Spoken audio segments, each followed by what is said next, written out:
Hey everyone, it's Nicole. We have a very special episode for you this week.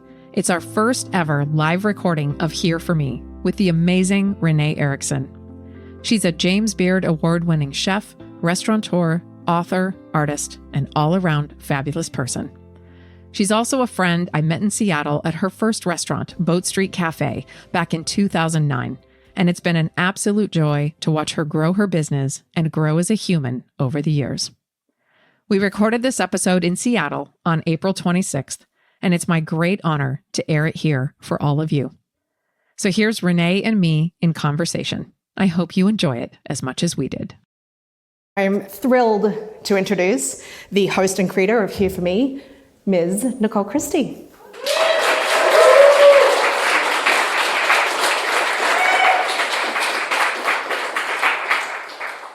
Thank you, Stacy. And thank you to everyone for joining us. And before I get started, she mentioned the sponsors, all of the wonderful people that have made this event possible. But I have to thank Stacy and Dave from Lens Group Media. Without them, I'm going to try to not cry. None of this would have happened. They produced a podcast I hosted for Microsoft and told me in November of 2020, you need to have your own show and we want to do it. And everything we've done, the concept of this show, they've been with me every step of the way, taught me everything I know. So thank you.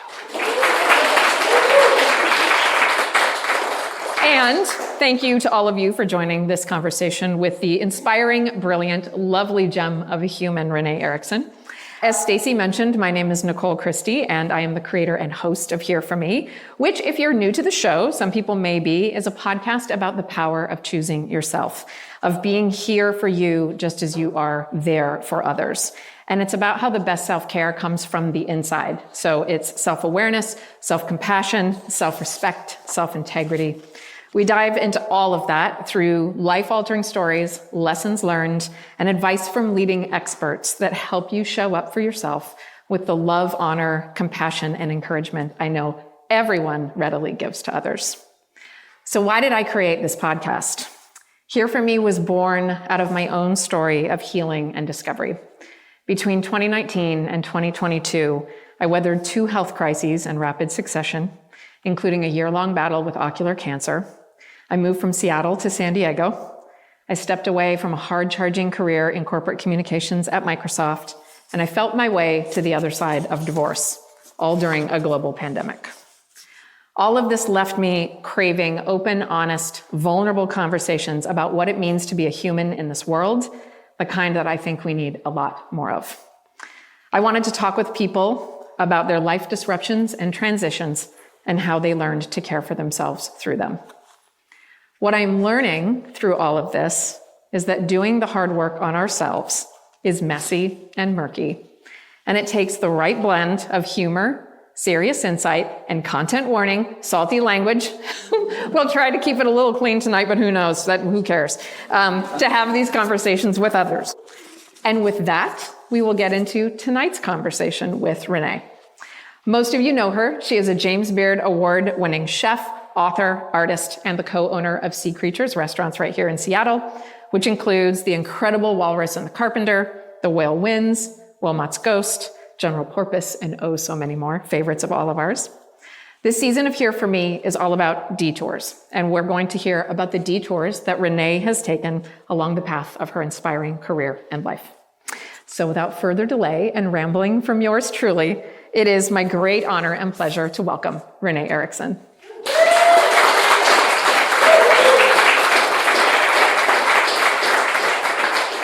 Hello. Hi. Hello, welcome. I wanted to start up talking about how you and I met. So Renee and I met in 2009 through a mutual friend who's also named Renee. And at the time, the three of us were going through some pretty traumatic breakups, like no one has ever been through. And other Renee and I, as we'll call her, would come to Boat Street and hang out with you and your team, and you'd bring rosé and oysters and your amazing bread with sea salt. Renee got me into the bread with sea salt, very important. And we would just bitch about boys. So I always joke that if I had a memoir about that time, it would be bitching about boys at Boat Street. Never happened. Never happened at all. It was never happened. But here we are. I think it's kind of interesting that we started out having vulnerable conversations about life and relationships. And then now here we are 13 years later doing it in this forum. So we will kick off. As I said, this season of Here For Me is about detours. And we are going to talk about those times when we've been talking about when we either intentionally or unintentionally veer off our course of life. I know you have many stories. There are a few detours in your life that I want to talk about tonight, and specifically what each one taught you about showing up for yourself. So let's start with Boat Street, because that was the big one. It was kind of your foray into this industry, and it really was maybe a surprising detour, but one that you took intentionally. You were a recent UW grad. I don't know if anybody knows this, but Renee has a BFA in art. I think you sit on the board for the art school. I do. Yeah. So this is like, yes, I know. Like, this is so incredible. Such an amazing part of your world. But you bought Boat Street Cafe from its original proprietor, Susan Kaplan, in 98. Is that right? Yes. So about 4 years after you finished school. And I'm curious, what pulled you toward this path? And what were you feeling when you took it? Foolishness, I think. I graduated from University of Washington in 1995 and spent time before and after that traveling.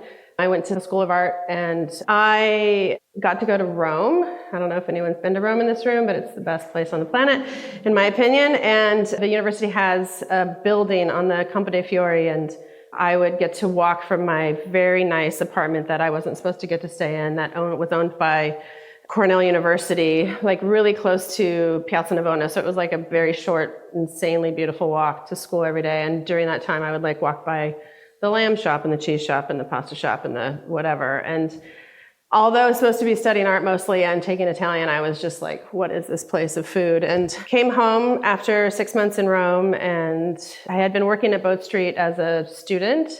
And Susan was going through a lot of things in her life and kept bugging me about buying it. And I was just like, I'm not doing that. So I left again, went to Europe for 7 months, traveling like I was very fortunate to get to do, with a backpack and grody clothes that my mom burned when I got home. But just like trying to like figure out what I was going to do with my life, and really thought, because of my passion of art and my history of growing up around artists, I wanted to be an art teacher. And so that's what I was going to do. I was applying to graduate school, and I'm sure many people in this room that might know Jeffrey Mitchell, who is one of my heroes in this world. And he was my teacher at University of Washington and went to Temple University in Philadelphia, who also owns a building in Rome. And I was like, I'm going to go do that. Like, I'm going back to Rome. And I sadly got waitlisted into the graduate program.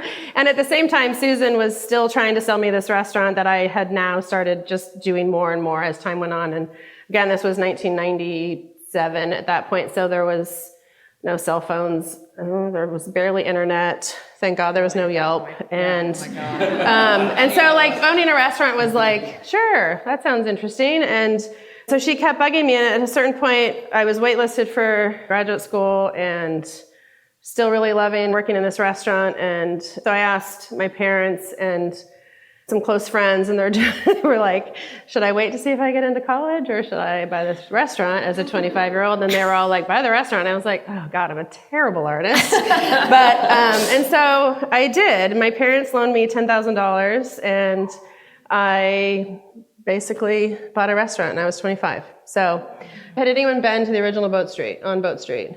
I love you. Yeah. I talk about it all the time, where I'm like, if I could just have that, I would go back in time. But it was special. It would not pass a health inspection today, but the roof leaked. We had like tomato cans that we would hang from the ceiling to collect the water. There were literally like rats that are still in the water that would walk up and find their way into the restaurant. Water rats. They're like no other rat you've seen. It was just like the weirdest place on earth. But I would go back in a heartbeat. Yeah, so I was thinking I was going to be becoming a teacher and going to university, and then I started owning a restaurant. So I remember the first night was kind of hysterical. It didn't go well. Jeffrey Mitchell, who I spoke about a minute ago, was working there at the time, and there was all these other employees that were also working there, that some I had worked with, some I hadn't. And when they found out that I had bought it, and also like some people's jobs were not going to be maintained for many reasons that we don't want to talk about, but they like literally unplugged everything, threw stuff out into Pacific Avenue. It was like a total mess. And so I remember the next day going in and just being like, of course, I didn't assume anyone would do anything like that. But my parents and my girlfriend from elementary school and I basically opened the restaurant the next day. And it was as disastrous as one could imagine. I think kind of comically bad in a way, but yeah. I mean, you'd worked there, you'd worked at the restaurant, right? Yeah, I had cooked, I had done all the things, but yeah. But in terms of running it, like challenges that you were into, were you and Susan partners at that point as well? No, okay. Not at all. Yeah. So she sold it to me the next day, all this stuff happens. The day after that, I'm like, all right, we have to open the restaurant because there's reservations. So we do. And my mom, who's now 82, was one of the servers with my friend Chrissy, who neither knew how to open a bottle of wine. Who I worked with at Muffin Break in Woodinville. Oh, shit. Renee and I realized we actually met in high school because I worked with Chrissy at the Muffin Break in Woodinville weird. in the late 80s. So just do the math right now. Holy crap. So yeah, in the middle of like service and trying to like put food out for these poor customers with my dad in a kitchen, and he was just like every 2 seconds like, what am I doing? And I'm like, do not ask me another question. Like I'm going to lose my mind. And my mom came back into the kitchen with a bottle of wine and a wine opener, and she's just like, I don't know what to do with this. And I'm just like, fast forward so then the next 2 days we closed and we basically like cleaned and got rid of all, just had to like sage it basically. Yeah. And we were always closed on Mondays, and the following Tuesday I go in the morning and I like start answering, like voicemails. We had those then, and I was getting to them, and I get this voicemail, and it was from Catherine Robinson, who, if anyone knows anything about food writing in Seattle, she's a food critic forever. And she leaves me this message. Well, not me. She didn't know what the hell was happening. She leaves a message for the restaurant. She's like, I was in on Friday night or whatever the hell at night it was. And she's just like, something seemed different. Can you give me a call? And I'm just like, you gotta be kidding me. Like literally the first night I took over, there was a critic in the restaurant, and I'm just like, I just wanted to die. And so I call her and I was like, I was just like, I'm just going to tell you, like, this is what happened. It was garbage, I'm sure. I'm very sorry. And I was like, if you could just give me like 6 months to like figure this out. Don't come back. Please don't write the story. And thank God she said yes. She didn't write anything. Oh, and then 6 months later, she wrote a very nice review, which was amazing. But I was just like, yeah, I'm going to throw up. Thank you for that, Catherine Robinson. Yeah. What did you learn about yourself during this time? I don't think 25-year-olds learn a lot about themselves. It's true. As a 50-year-old, I look back and just be like, who would have thought that this was a good idea? But I think, thankfully, when you're 25, you have like no care in the world and you just do things, and you don't think that it's going to be for 25 years, which I never assumed I would keep doing this. I just was like, it was fun. I'll give it a go. Yeah. And I didn't get into college, so got to do something.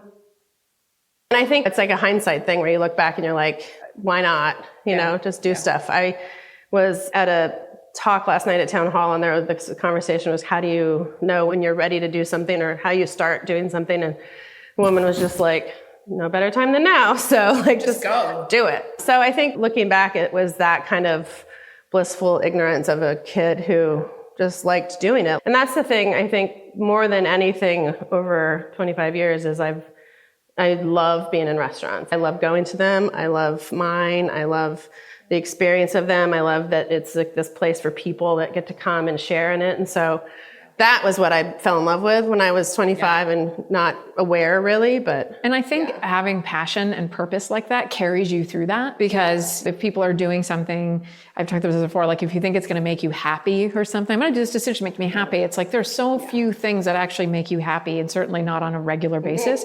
But if you feel aligned to something you're passionate about and you feel purposeful, you can ride all of those waves. You can ride through imposter syndrome, all that, because you're like, I just love doing this, Yeah.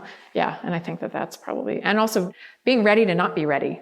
Yeah. I mean, I don't think I even understood what I was doing for 2 or 3 years. It was just, you just were like, oh, it's 10:30, I'm open. You know, like the hours say I'm supposed to be open. So here we go. Here we go. I'm ready to not be ready. Open the door and see what happens. So yeah, it was chaos, but it was also a lot of fun. Do you think you've carried that through as you've expanded? Like that attitude? The chaos? Just embracing it. Just embracing yeah, I mean, you can't take it that seriously. I think restaurants, I don't know, like there's a lot of restaurants in the world that obviously do take it that seriously. I am not that person.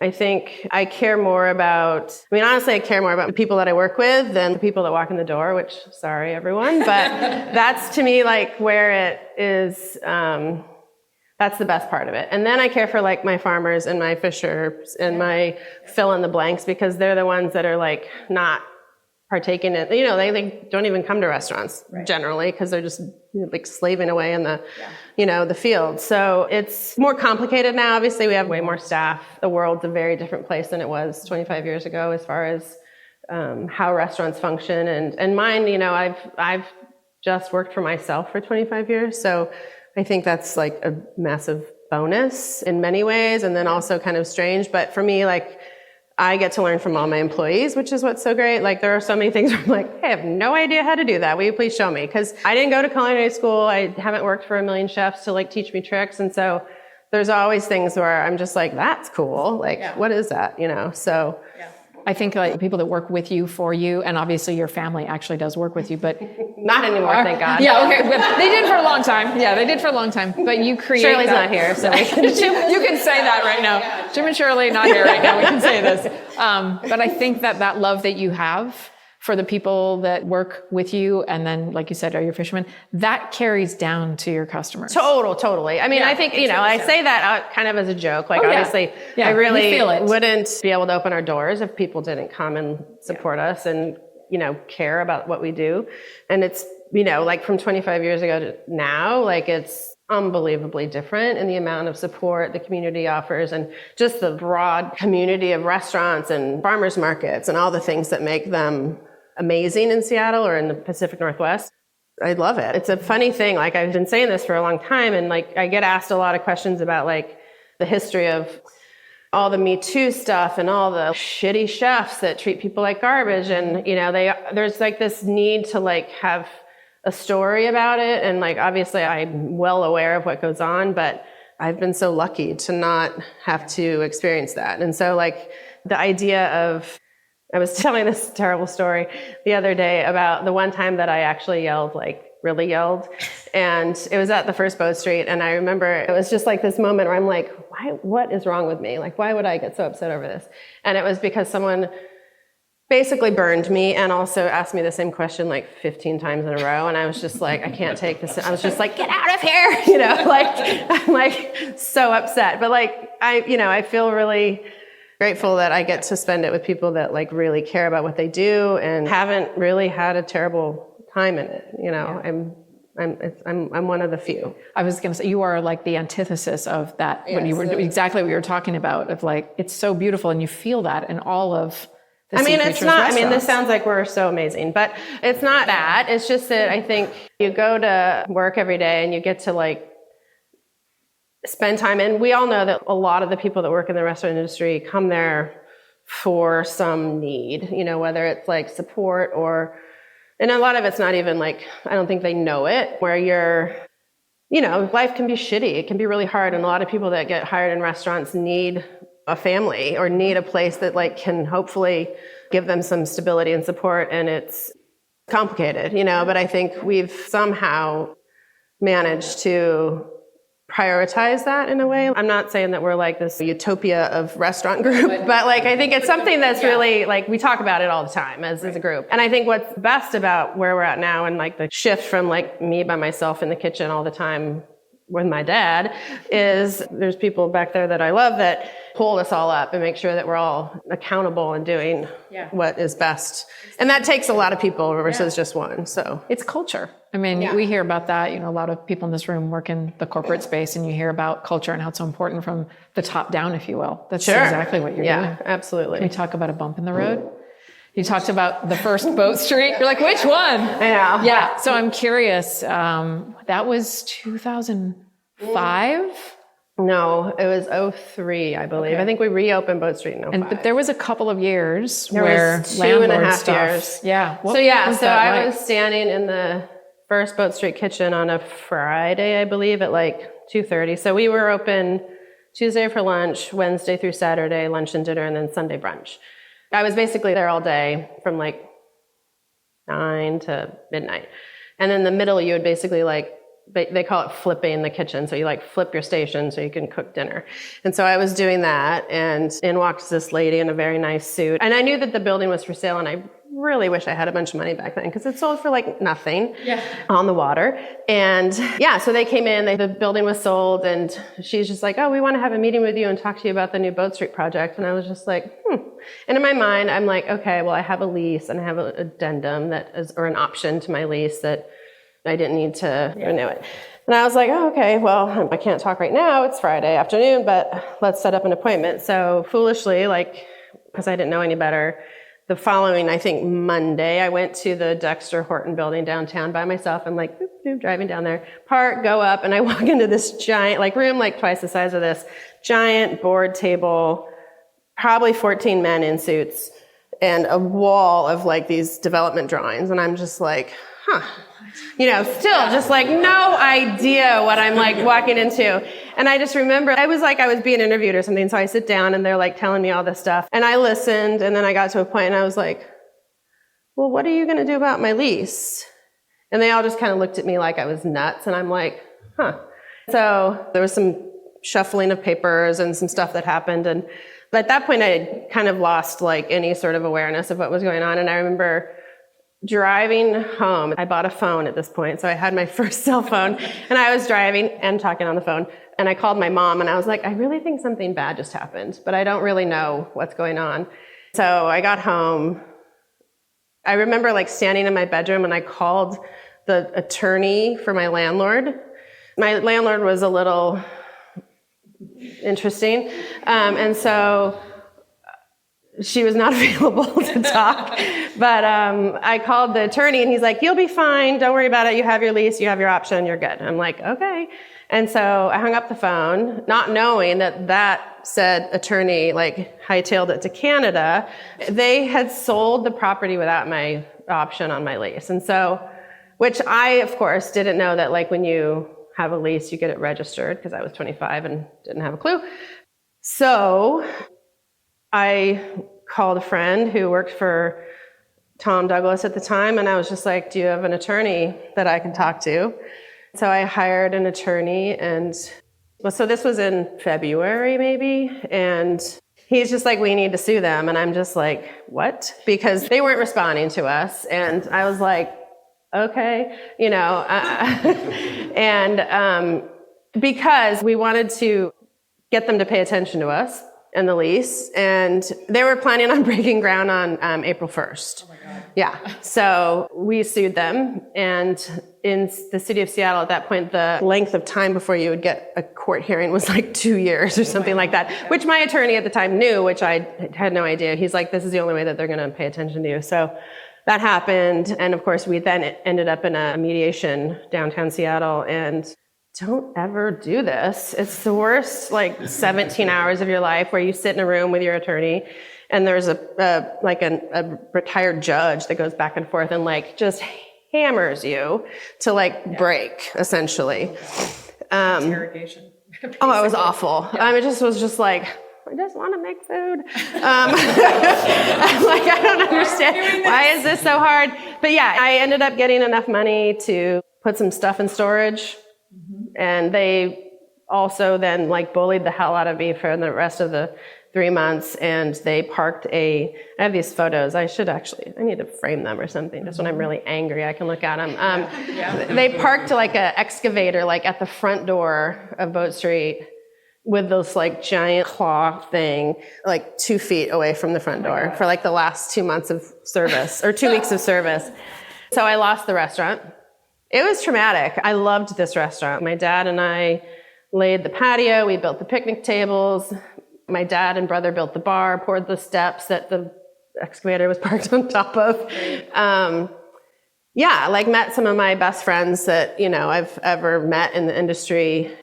Yeah, it was traumatic. Yeah. And now it's like the ugliest building ever. And the irony of it, like, I won't say any names, but I went to the bathroom during the mediation, and the person that was not happy that we sued them told me that like his money was going to be going to better use because he gives small loans to women in like South America. And I was just like, okay, I'm going to go back and, you know, like, I hate you already. So, so it was not a great experience. But you reopened, so it was what, 2 years between? 2.5 years. So so what we was started. That time like? Awful. Yeah. Well, I mean, so like I had bought a condo. So when you open a business, especially a restaurant, you don't pay yourself because you assume you're never going to make any money. And then because I was working like 70 hours a week or more and doing all the things and. You know, like I made money, and I was like, and I think I made like $30,000, which to me at the time was just like a mountain of money, still is. And I didn't know what to do with it. And I was living with my parents. I had a truck that my godfather sold me for $1. That was what I was driving around. It was like a 1967 pea green Toyota pickup truck that had a hole in the bottom. So when I drove from Boat Street to my parents' house in Woodinville at like midnight in the rain, like water would splash up underneath it. It was safe. Yeah. I remember getting like a new CD player for it. I bought 3 of them thinking that somehow the next one wouldn't get stolen. They just kept getting stolen. It was the only good part of the truck. And I could pick up stuff. But I was able to buy a condo, and this all happened like a year and a half before the loss of the restaurant. And then I love dogs, and so I ended up getting a puppy that I wasn't supposed to have in my condo because it was a co-op. And I lied to them and said that I was dog sitting, and then I was just like, I can't live here anymore. And so I joked that the only reason why I have a house in Seattle is because I bought this puppy, Jeffrey, who I couldn't live in this condo anymore, so I sold the condo and made $40,000 in like a year and a half, which was like, holy shit. Yeah. And so I bought my house, and the month after I closed on the house was when the restaurant was destroyed. So I went from like all this like, holy shit, I'm going to have a house and life is coming together. You know, pay myself and, you know, and then to like, oh God, what am I going to do? So I still have the house. Don't worry. I had lots of roommates for a while to help pay because it's what you do. A lot of employees moved in too. That's, you know. Yeah, that part of it of like having people that work for you and going through that. I had a lot of employees that like one girlfriend lived in Vancouver, Washington, but was going to school at UW. And so she would like spend half the week at my house. And anyways, it was very helpful to have people help pay the mortgage, which was terrifying.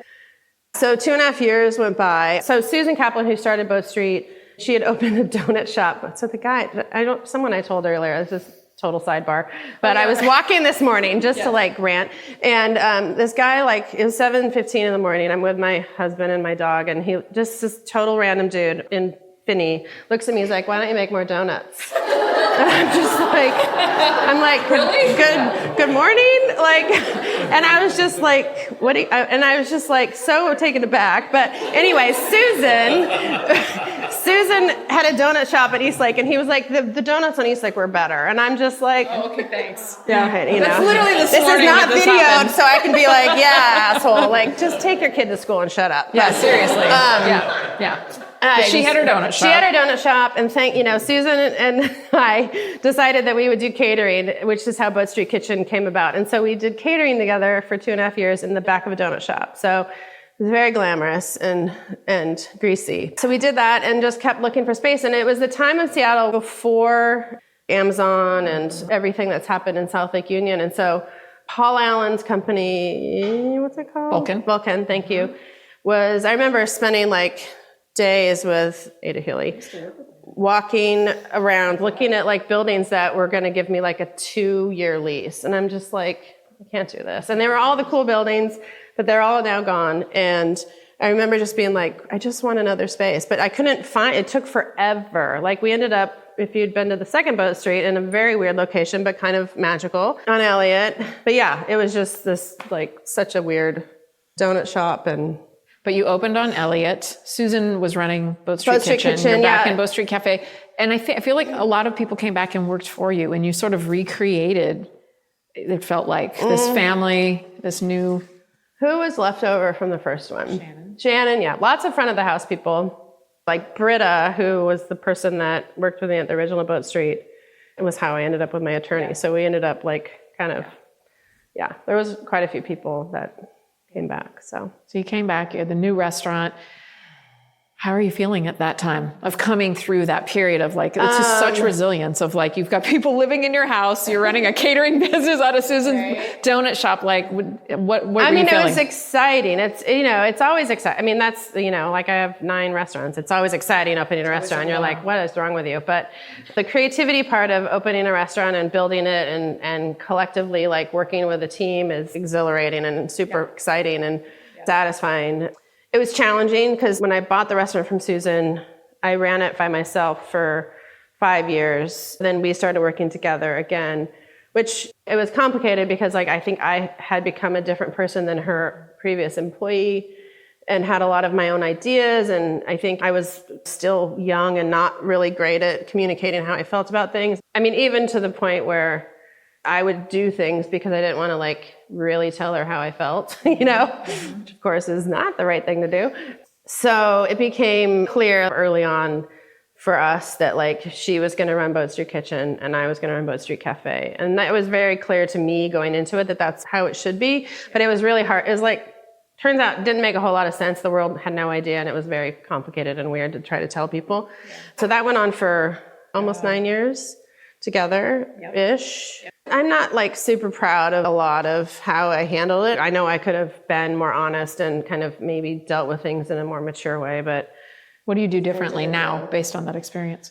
I wouldn't have joined together again. The challenge is I think Susan wanted to be collaborative and I didn't. And that I think in hindsight was foolish on my part, but at the time, I was like working so much and doing so much on my own that it felt really weird to then like have the luxury to chat about what we wanted to cook. Right. Like I just didn't think I could have that conversation and I wasn't sure that I wanted to either. Yeah. Do you think you also had a vision though of like what you wanted to build? Yeah. I think we had different, we prioritized different things. Like I really wanted to go to the farmer's market and meet farmers and look at the produce and talk to them about it and have them show up and bring stuff to me. And that wasn't what inspired her.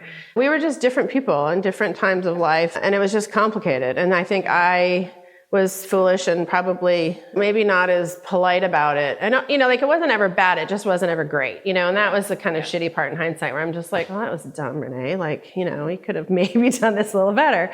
But it did not make you shy away from, you did shy away from partnership a little bit. Oh, yeah. When Chad Dale, who is now one of your co-owners of Sea Creatures, came and was like, hey, Colstrand Building, Ballard, don't you want to open another restaurant? Talk about what you went through. So that was 5 years in. No, so Chad Dale is one of our partners, and he had returned from living in China, and some friends of his bought the Colstrand Building on Ballard Avenue, and we're trying to put it together and make it cool. And he was coming in like weekly to Boat Street, and he would, now in hindsight, I crack up because this is what he does in all our restaurants now. He comes in and like works on his computer and eats food all day long. You're just like, such a nice life for you, Chad. Like, it's hysterical. But he would do that at Boat Street, and he would always be like, I want to do this. You should come do this with me. Will you do this? And I'm like, no. Like, I was like really afraid I couldn't wrap my head around a second restaurant. And for a long time, I was just like, I don't want to not cook. So if I open another restaurant, like how do you figure that out? Right. So Chad is very persistent, and that's why we have 9 restaurants. Yep. And not the only reason, but love you, Chad. But he kept coming and coming and coming, and finally I was just like, all right, let's go look at it. So we went to Ballard and looked at it, and at the time, like the front of the building hadn't been re-bricked or anything, and so it was just like plywood. Kind of like Ballard now, just plywood everywhere, which is just so awful. But we went in and we looked around, and the front part where Staple and Fancy was intended to be the restaurant, and then where Walrus was supposed to be the kitchen. And I was just like, this place is enormous. There's no way in hell I want this restaurant. And I was just like, this is ridiculous. I'm not, no. And so we kind of kept looking around and went in the back, and part of I think a combination of where Boat Street was at the time and what it was before made me really want a restaurant that had lots of light. And so I was just jokingly, I was like, Chad, if you can give me the back space, let me put a patio out back and find me the money, I'll do it. and I was just like thinking I'm like just so wise and, able to just be like, finally leave me alone, right? And so next day he's like, great, let's do it. And I'm just like, fuck. And so I, at that point, was just like, well, I can't open a restaurant with a guy who knows nothing about anything at all. So I need someone who's going to be a partner who could be at Walrus. So if I'm at Walrus or if I'm at Boat Street, there's someone at both locations that like is going to be the person that like will do the dishes. It's your go-to guy. Pick up, throw up, clean the vomit, or all the stuff that you don't want anyone else to have to do. But and so Jeremy Price, who's our other partner, was an employee of mine at Boat Street, and him and his father built like our banquettes and the bar. And at some point over the many years that we worked together, he said to me at some point, he's just like, if you ever do anything, I would love to talk to you about it. I'd love to like work with you. I don't remember when it was or anything, but I just remember being like, I wonder if he would be interested. And so I talked to Chad about it, and we talked to Jeremy and basically asked if he would want to be the third arm to this ridiculousness of us. And so he was actually applying to architecture schools. And I think if he were here, he would tell you that he was like, oh, this could be interesting. I could like design my own restaurant and not have to go to architecture school. So, which he kind of does though. I mean, that's his, he's responsible for your, And so the three of us started Walrus in 2010. So how is this partnership different from when you were with Susan? What did you learn that you we all have I hate saying this, it sounds so like not me, but like we all have our lanes, which is, I think that like difficulty I had with Susan around feeling, it sounds like I'm like, just like my way or the highway, which poor Colin is probably like, yeah, Renee. He's in the back being like, earlier today you were really irritating. Hiding away. But it's nice to like collaborate with people, but like not have them like question every move you make or like want to like discuss whether it's the right idea or not in a global sense. Like I don't mind it like around a dish or something like that, but like, in the middle of like all the stuff, it felt luxurious and like not important to stop and like have these like great conversations, which now I'm thinking like, that sounds awesome. But at the time I was just like, I have to like go shopping and do all the stuff and write the payroll and do the junk that comes with a restaurant. Yeah. So it's very different. I think we all love each other, which is weird a little bit because it's... You guys just went on vacation together. I was like, you and Jeremy and Dan, your husband and his wife. Which is awesome. I think we kind of joke every once in a while. We're like, we haven't really had like a hard conversation in a while. And there was one time I remember, I think we were like signing a loan or something. And there was some like thing that we had to talk about, and we all ended up just like sobbing like together, and I'm just like, what is wrong with us? Like we are complete dorks, but it's very sweet. Like we do get along really well and trust each other. And that's huge. I've heard what you're talking about having swim lanes. I've heard that referred to as like the Hollywood model of collaboration, where it's like you've got lighting, you have your director, you have actors. Everyone has a very unique skill set. And I think that sometimes people don't understand that that is still collaboration, because it's like you're swimming next to each other, but you have your hands on each other's shoulders. Like I've got you, but I trust that you know how to do what you need to do. And most of my career has been as a writer. I can relate to that of like, please don't write the thing. Like I'm happy to take feedback, right? But like it is like you actually do something else. So I think like you guys mastering that is still a really beautiful collaborative thing that involves a lot of trust. Sure. Yeah, I agree. I think it's one of those things where if I look back, I was like, I was 20, whatever, and just an idiot. So, I just did. Yeah, it wasn't my best self, but we learn. But you learn, and it's working because you have. I don't know. 8 restaurants? We have bars. I don't count the bars as restaurants, so it's sort of properties. We got rid of family. Some. We're making some more. It's a lot of fun. I feel very lucky. Yeah.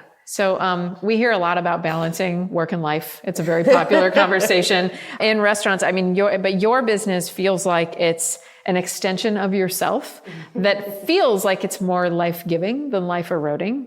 And I'm curious if you think that's a fair assessment. How is that sort of being here for you is my question. Yeah, we've had kind of a crappy week. So it's funny having this kind of ahead of me in the calendar and thinking about the topic. I was like, don't know that I'm very good at this, but I have a hard time imagining like my life without restaurants, because they feel, I think like you're saying, they feel like they're me. They're life-giving, and they're it's like, authentic. It's an extension of you. Totally.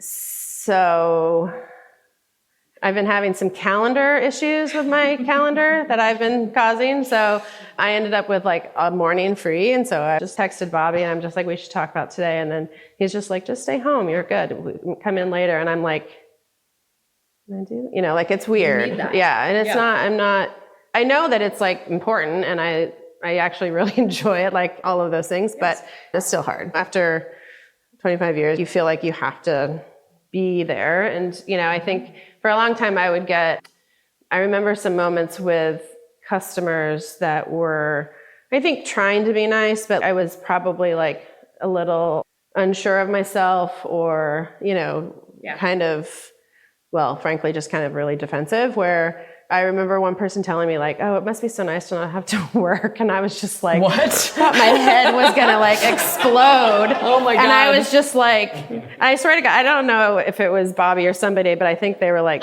grabbing me to just like not like kick her feet out from underneath her and just be like, punch this person to death. But our restaurants are fabulous. I love them so much. And I love that people love them. And I try to be in them as much as possible. But I'm also aware that I need to not be them all the time. So I think for me, like what I do if I'm going to do something for myself is I get on a plane and go somewhere.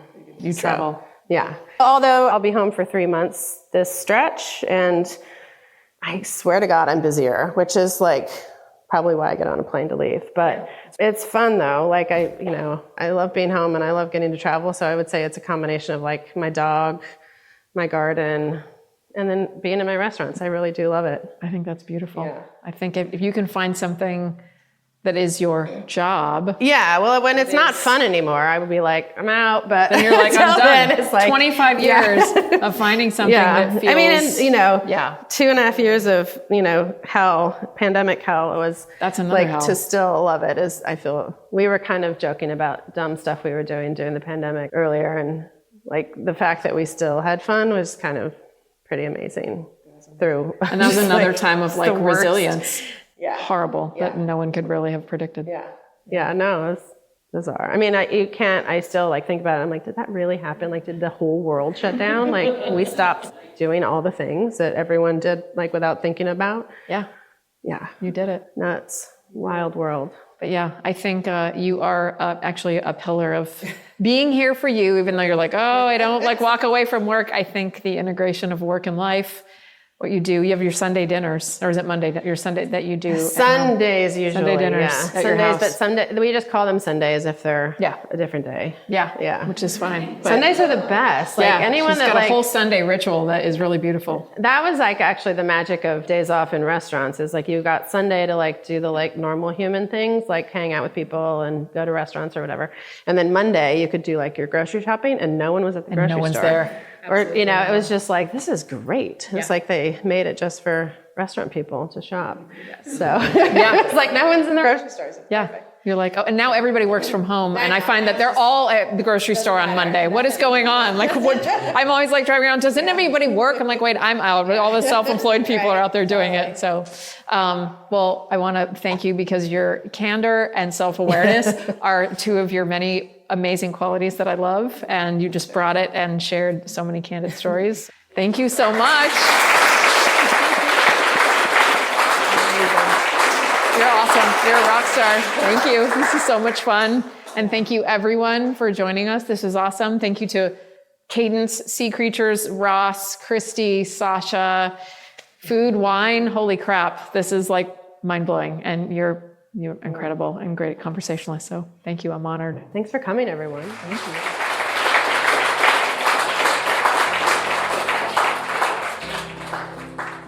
Renee Erickson is a model for embracing detours, whether intentionally taking an unexpected turn or hugging the curves of blind corners. Most people walk through life wondering, what if? But Renee exemplifies what it means to say, why not? Why not walk toward what calls you? Why not try something new? Why not believe in yourself, your vision, your ability to say, I can and I will. For me, Renee isn't just a friend. She's an inspiration for what it means to be true to yourself, even if you feel unqualified or when what you're doing is unconventional or seemingly impossible. Renee also embodies a philosophy I recently defined for myself as I reach higher than ever and battle imposter syndrome. It's moving from why me to why not me to of course me. Renee chalks her detour up to being young and foolish, but I think there was wisdom beyond her years. The kind that understands the beauty in leaping toward the what and figuring out the how as you go. The kind that says, of course you, because there's no one else like you. The kind that reminds you everyone else doesn't actually want what you want, and those who do aren't any more deserving than you. When you start to lose faith in yourself, I hope you'll call Renee to the forefront of your mind, and then step to the front of the line. Claim what's yours. Say, of course me, because it is, it was, it's always been you.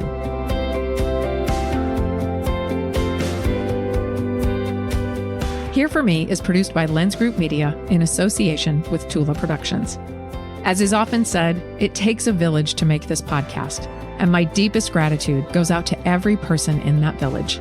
Our producers, Dave Nelson and Stacey Harris, our audio editor, JD Delgado, designer and illustrator, Amy Semflaben, and our production assistant, Amanda McConigal. To create this live episode, that village grew exponentially. I am humbled and grateful and was moved to tears multiple times as this episode came together because of the talent and generosity of the people who joined forces to make it happen. Cadence 3 for hosting us in their gorgeous new studio, event producer Sasha Bishop, who wrangled people and details and flawlessly executed against our vision, Renee Erickson and the team at Sea Creatures for the food, wine, and impeccable service that turned this event into an epic cocktail party. Designer Ross Swartout for the spectacular signage, Christy Tamson, whose documentary-style photographs will blow you away, and the one-woman glam squad, Michelle Marshall, who made sure Renee and I were stage and camera ready. You can find more information about these incredible people and their work in the show notes at hereformepodcast.com. As always, if you enjoyed this episode, I'd love if you follow the show, rate, review, and share it with people you love. You can also follow me on Instagram and Facebook at Nicole J. Christie. Until next time, thank you so much for listening. Here's to you being here for you and to the power of choosing yourself.